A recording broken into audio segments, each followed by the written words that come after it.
আমার রাসূল পাক সাল্লাল্লাহু আলাইহি ওয়া আলিহি ওয়াসাল্লাম ইরশাদ করছেন, হযরত সাইয়েদনা আব্দুল্লাহ বিন ওমর রাদিয়াল্লাহু তাআলা আনহুমা এক ব্যক্তিকে বললেন, নিজের সন্তানদের উত্তম প্রশিক্ষণ দাও, কেননা তোমাদের কাছ থেকে তোমাদের সন্তানের ব্যাপারে জিজ্ঞাসাবাদ করা হবে।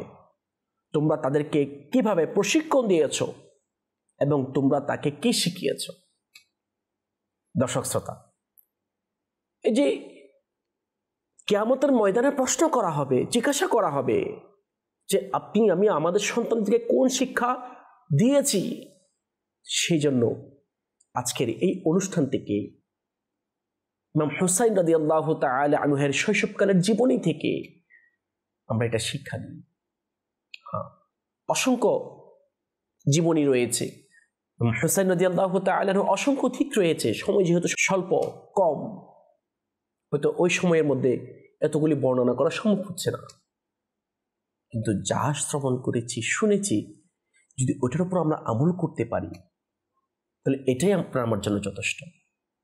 সেই জন্য দর্শক শ্রোতা, আমরা সংক্ষিপ্ত পরিসরে যে ইমাম হুসাইন রাদিয়াল্লাহু তাআলা আনহু কিভাবে আমার নবী পাক সাল্লাল্লাহু আলাইহি ওয়াসাল্লামের সোহবত নিয়েছেন, সংস্পর্শের মধ্যে থেকেছেন, বরকত নিয়েছেন, সেই জন্য আমরাও আমাদের সন্তানদেরকে উত্তম শিক্ষা দান করি, উত্তম শিক্ষা দিয়ে, আদব শিক্ষা দিই। কেননা যেমন এই হাদিস মুবারকা বলি আমি শেষ করছি, রাসূল করিম রাউফুর রহিম সাল্লাল্লাহু আলাইহি ওয়াসাল্লাম ইরশাদ করছেন, তোমরা তোমাদের সন্তানদেরকে তিনটা বিষয়ে শিক্ষা দাও। কয়টা বিষয়? তিনটা বিষয়। দেখুন, প্রথম নাম্বার বলেছেন রাসূল পাক সাল্লাল্লাহু আলাইহি ওয়াসাল্লামের মুহাব্বত। দর্শক শ্রোতা, আমি কি আমার সন্তানকে আমার নবীর মুহাব্বত শিক্ষা দিচ্ছি? রাসূল পাক সাল্লাল্লাহু আলাইহি ওয়াসাল্লামকে সচ্চন্তরে মুহাব্বত করার সেই আদর্শ শিক্ষা দিচ্ছি? দ্বিতীয় নাম্বার বলেছেন, আমার আহলে বাইতের মুহাব্বত শিক্ষা দাও। আওলাদ রাসূলের মুহাব্বত শিক্ষা দাও। ইমাম হুসাইন রাদিয়াল্লাহু তাআলা আনহুর মুহাব্বত শিক্ষা দাও। ইমাম হাসান রাদিয়াল্লাহু তাআলা আনহুর মুহাব্বত শিক্ষা দাও। দিচ্ছি আমরা?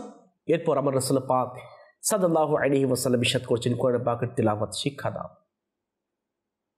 দর্শক, সেই জন্য আমরা আমাদের সন্তানদেরকে ইমাম হুসাইন রাদিয়াল্লাহু তাআলা আনহু এর আদর্শে আদর্শবান করি, ওই শিক্ষায় শিক্ষিত করি। ইনশাআল্লাহ ইনশাআল্লাহ ওই সন্তান আপনার জন্য দুনিয়ার মধ্যে এবং পরকালেও চোখের শীতলতা হবে, সদকায়ে জারিয়া হবে এবং পরকালে মুক্তি পাওয়ার একটি মাধ্যম হবে।